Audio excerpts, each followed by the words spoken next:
Hey folks, so welcome back. It's class 4 of mindfulness and MPS, and hope you had a good week. Maybe you're trying some of the practices. That'd be awesome.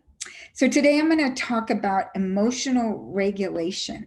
A lot of times people think that mindfulness is about like calming yourself down all the time or being really just peaceful, etc. But actually it's about working with your attention in order to emotionally regulate yourself. Whatever arises, we can work with it. So it's working with our emotions rather than stopping them. So we're going to talk about emotional regulation.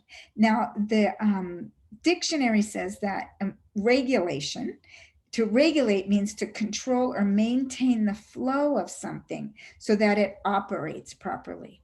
So I think our emotions flow, right? You've been really sad and sometimes you just keep crying, or they burst out like a flood, a dam bursting, like if you're angry, right? So emotions can flow. So being emotionally regulated is maintaining or controlling the flow of your emotions, right? In order for us to operate properly so that we don't get overwhelmed or, blow up at someone, that type of thing. Now, maintain or control. Can we control our emotions? What do you think? The answer is actually mixed. It's a yes and a no. So, I think that those professions like ER nurses and firefighters, they're seeing a lot of stuff all day long, and they're able to maintain the flow of their emotions, right? Because they have to get their job done. But there's also the times where people, and maybe even them, I don't know, blow up. It's just too much. So it depends actually what's going on inside of you, whether we can control them or not. Are you tired? Are you sick? Are you do you have too much stuff going on? Did something really sad just recently happen to you? I mean, all these things will affect how you can maintain the flow of your emotions, right? So it's both. We can many times control our emotions, or I would like to say more of maintaining it, maintaining the flow of them. But sometimes we get overwhelmed and we can't help it, and they kind of take us over. So I want to show you what happens in the brain with that, what it looks like, and how mindfulness works to help with that.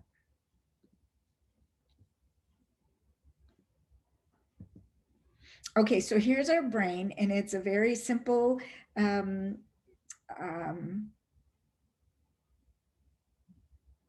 depiction. So we have the survival, but there's more parts of the brain, but just for emotional regulation, I'm going to talk about these two parts. So we have the amygdala that we talked about before, and I'll call it the survival brain, the part that's always looking and making sure that we're safe, that there's no threat. And this part evolved first, the part of the brain that evolved first, and it makes sense, right? Because nature wanted us to survive. So first and foremost, it's out there looking for threat. Okay. Then, and there was other parts that evolved in between that, but the final part of our brain that evolved is the prefrontal cortex, or we'll call that the thinking brain. Now, and not only is it the last to evolve, but it's the last to develop in us. So it's not fully formed until we're about 26 or 27 years old. So the prefrontal cortex actually is the part of the brain that sets us apart from the animals, because it has the ability to see the future, not see the future, but see in time and space, right? It sees big picture. It can actually know about something in the past or something in the future. It can plan, if you have to do homework, if you're having an exam on Monday, it says, I'm going to study on Sunday. Now, animals can't do that, right? Even though you see them gathering their nuts for the winter, that's all instinct, right? It's not that their minds are saying, oh, I better make sure I have enough nuts. So our brains, and it's the executive functioning, the making good, wise decisions, the analysis, doing the math problems, right? So this whole big prefrontal cortex, the thinking brain, is what sets us apart from the animals, and we use it a lot. It's important to us. Now, in order to be emotionally regulated, the survival brain and the thinking brain have to be communicating all the time. They have to be talking to each other. So if you think in terms of like a smoke alarm, let's pretend the survival brain is like a smoke alarm. So a smoke alarm's job is just to constantly check the environment, and if it hears smoke, it goes off and screams, right? In a way, that's how our survival brain, constantly checking the environment, noticing if there's any threat. If it sees it, it's going to kick in all those physiological differences we talked about, right? So let's imagine, smoke alarm, you're cooking toast in the morning and you burn it and your smoke alarm goes off because it smells smoke, and that's its job. You see threat, you scream. But you are like, oh, wait a minute.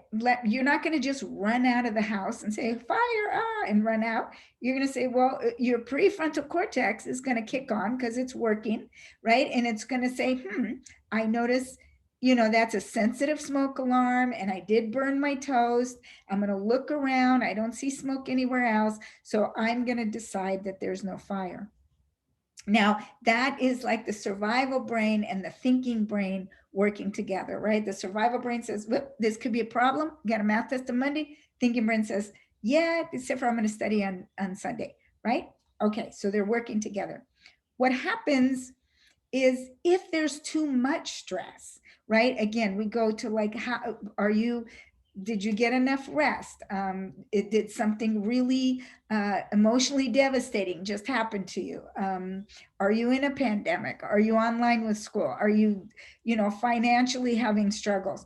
Depending, if there's too much stress, then one more thing will just set the survival brain into, okay, it's fight, flight. It's like I take charge, because the survival brain has seniority because nature wants us to survive. So it says, I'm cutting connection with that thinking brain, with that prefrontal cortex. We're just going to go into survival, fight, flight, like I talked about, and we're going to be stressed out. We're going to, our heart's going to pound. I might scream at this person that said just the wrong thing at the wrong time because that was the last straw. And that's why you scream, because the survival brain and the thinking brain got disconnected and they're not talking to each other anymore. You're just kind of feeling stressed, overwhelmed, threat. Okay, so, and we've been there. Actually, the defining moment that got me into mindfulness, I told you I was a stressed out person, having a panic attacks, all that kind of thing, very type A, worried, stressed personality. But the defining moment was I was working in retail, and there was a financial crisis going on that was affecting us. My teenage kids were like acting out like in really ways that weren't making me very happy. And then they had changed our boss. We had a really sweet boss and changed to this controlling person that I didn't like very much. And then this customer came up and did something that was kind of rude, and I just blew up and I threw something, and I stormed into my boss's office and used a lot of profanity and quit my job. And that was a perfect example of, it was just too much stress for me. And my survival brain took over and said, fight or flight. And I flew, right? I got out of there. I quit. So, nothing was online. Okay. So what has to happen is that we have to, if that happens, like it happened to me, we have to restore emotional regulation. And so how we do that is using the mindfulness practice, right? We practice bringing our attention to a pleasant or soothing sensory experience. So like we've worked with gravity, we've worked with our contact points, we've worked with sound. We're going to work with breath today. So you're bringing, in order, now we have to restore, we have to tell the survival brain, actually things are okay. You can stand down. So in my case, had I gone, when I just noticed that I was really overwhelmed and starting to get to my, breaking point, maybe went in the break room and, put on some headphones or took a couple deep breaths or brought my attention, to the sensation of my body sitting, my survival brain would have picked up that, okay, things are calming down. It's not that much threat, right? And then maybe it would have connected back up to my thinking brain. And then I would have said, well, maybe I should go home, or, definitely I shouldn't be out on the floor, or, right? Because then the thinking brain would have figured out how to help me. But without that connection, I don't have my thinking brain and I'm just in fight or flight. So we want to restore that connection. We restore it with doing our mindfulness practice. So how does mindfulness help with emotional regulation? We practice, like we're doing, moving our attention to our present moment experiences. And first and foremost, that strengthens our attention muscle, right? We're moving it so we can move it when it's difficult. And we do this when we're not stressed, because again, you can't do it when you're stressed. If your connection is broken, your body's like, no, we got to run, we got to fight, we got to yell at somebody, right? So we practice like we're doing here in school, or in class, or on our own when we're in a non-stress place, so that we can get that strong attention muscle. And then we also be patient with ourselves, right? We don't judge the experience. We give ourselves time and space to grow that new ability, that new skill. Because remember, neuroplasticity, you do it over and over, and then you grow that skill. And so then your mind strengthens. So like, if it was me, so like now I'm already aware, because I'm paying attention to my present moment experience. I'm aware of when I'm like almost at the breaking point. I don't even let myself get there. I mean, I just get a little stressed out and I go, okay, we're going to do some soothing practices, whatever they are. Some mindfulness, bring in my attention, because I'm aware of what's going on in my present moment. So again, I'm maintaining the flow, right, of my emotions, so that I operate properly. And that's how we use mindfulness to do it. That's why what we're doing with these practices, they're going to help you catch when you're getting to a breaking point, to where it's going to cut connection with your thinking mind, and you do some practices and bring it down, and you maintain that control. Yeah. Okay. Let me escape out of here. Okay. And the more you practice, the stronger you get. When you have a strong attention muscle, even when there's really intense stress, you can actually move your attention away from there. But that takes practice, right? So anyway, that's the point. That's why we want to practice. That's what we're learning. Okay. So let's do a practice. Sorry about the wobbles. Yeah, we're going to actually work with bringing our attention to our breath. For some people, this is a really soothing experience. For some people, not so much. So it'll be interesting for you to see how this works for you. Remember to be curious and keep an open mind. Okay, so let's get in our mindful posture. I don't know if I talked about a mindful posture, but one of the mindful postures, there's the really comfortable one, but then there's the one where you're sort of upright but relaxed. So there is a benefit sometimes when you're being mindful, when you're practicing mindfulness, to being upright, especially if you're gonna do some really focused attention stuff. There's benefit to being comfortable when you're gonna bring your attention to like really soothing. Although you could fall asleep, but there's also benefit to being upright. So we're going to do the upright part. So you just want to straighten, your back kind of, but you also want to be relaxed and comfortable. Okay, I'm just going to move this so I stop kicking that table.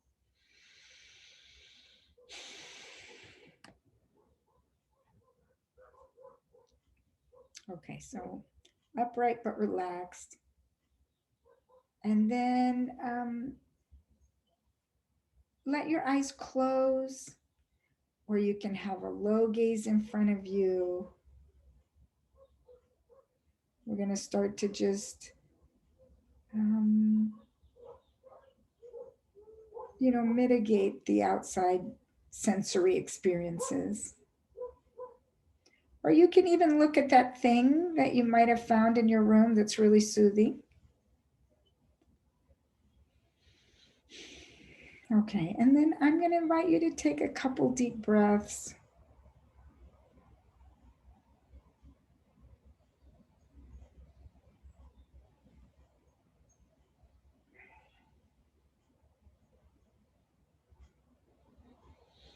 And allowing, paying attention to the exhale.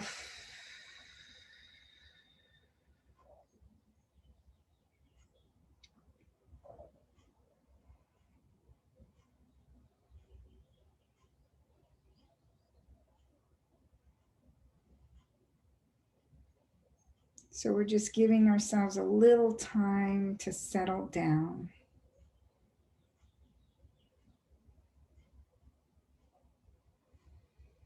As we bring our attention closer inward to more sensations in the present moment. And now maybe you can just notice the gravity, that sensation of being pulled to the chair.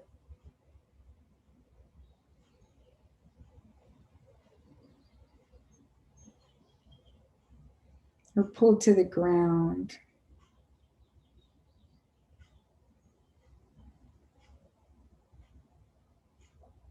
That sort of heaviness.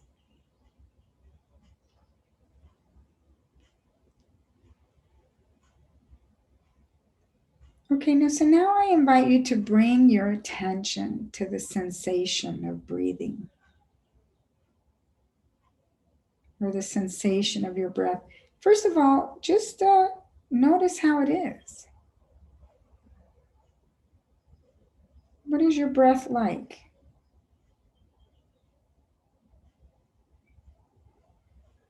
Is it slow? Is it fast? Is it shallow? Is it deep?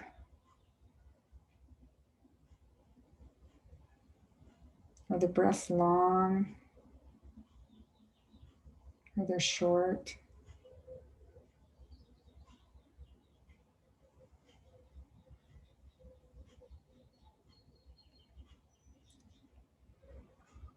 And where are you noticing that you're breathing?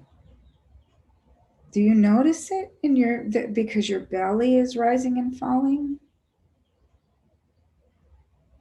Or do you notice it because your chest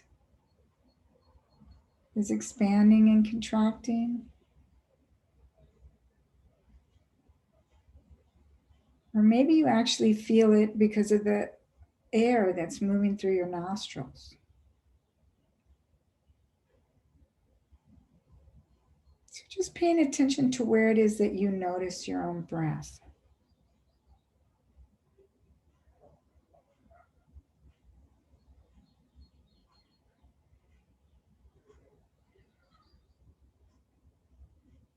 And you can actually even put your hand either on your belly, wherever you notice it, right? And you can feel that movement, that sensation of your hand moving up and down with your belly or with your chest. Or maybe the fingers in front of your nose, you can actually feel that breath moving inside, in and out of your nostrils.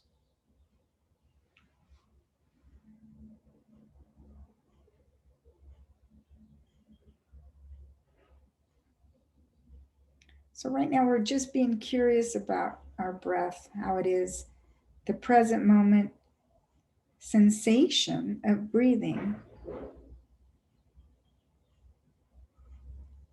And you can notice, is it comfortable to put your attention here?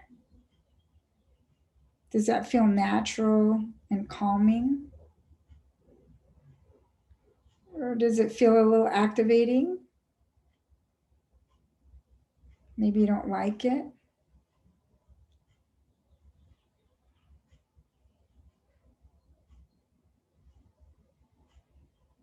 So if it's really super activating, right, and you just don't feel like you can handle this, go ahead and move your attention back to one of the other places that you did think was helpful, like your gravity,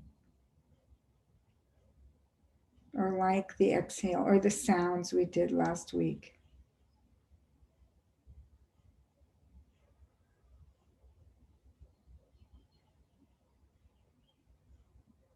And let your attention just gently light there.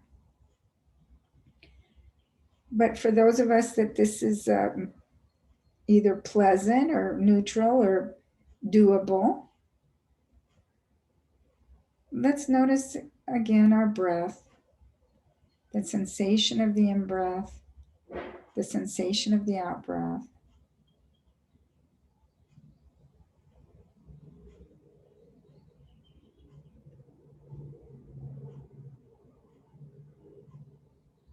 And your mind might wander for a couple of reasons.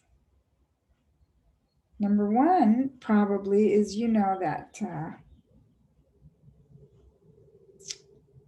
survival brain is always thinking out for you, got your back. So it might say, you shouldn't be doing this, should be studying, you should be getting that stuff done. This is all not good stuff. So it's kind of telling you maybe what you should be doing. Or your mind got bored because it's not the most exciting thing to pay attention to our breath.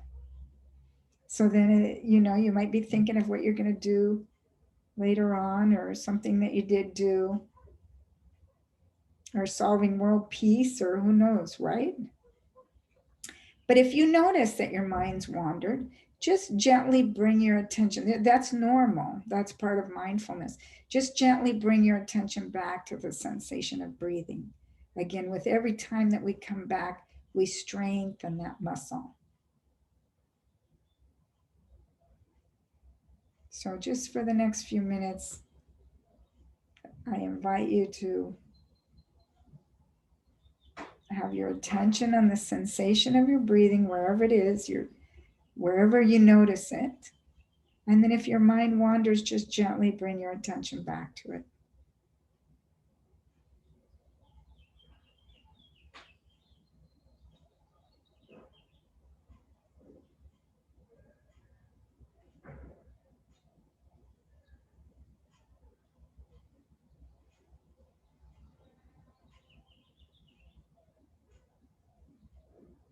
You may have to bring your attention back many, many times. Your mind might wander a lot, and that's fine. That's all part of the process. We're just noticing it, not judging it.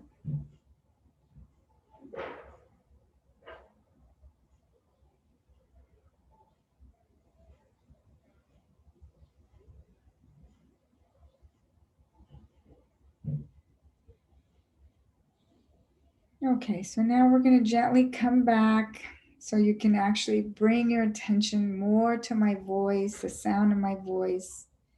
You might start to move your body, either wiggle your toes or roll your shoulders. And when you feel ready, open your eyes or bring your attention to the screen again. Okay, great. So that was using the anchor of breath for mindfulness. Whatever our focus is, where I say bring your attention to this, that's like our anchor. And we say anchor because like a boat that throws their anchor down when they're in a storm. So if our mind is in a storm, hopefully we can put an anchor on our breath or on gravity or on sound, and we can keep coming back to it so we don't float away too far. Yeah. Okay. So how was that for you? How was it to notice your breath? Was it a positive experience, pleasant? Was it neutral? Was it unpleasant? And just know that as you do these practices, you're strengthening your muscle that will help you with emotional regulation as we go through the tosses and turns of this life, with all its pandemics and homeworks and math exams and that kind of thing. And but we can always use our attention to use our muscle, our attention muscle, to bring our attention back to something that soothes us, so that we can settle and connect up that survival brain, thinking brain loop, so that we can make good decisions and care for ourselves better.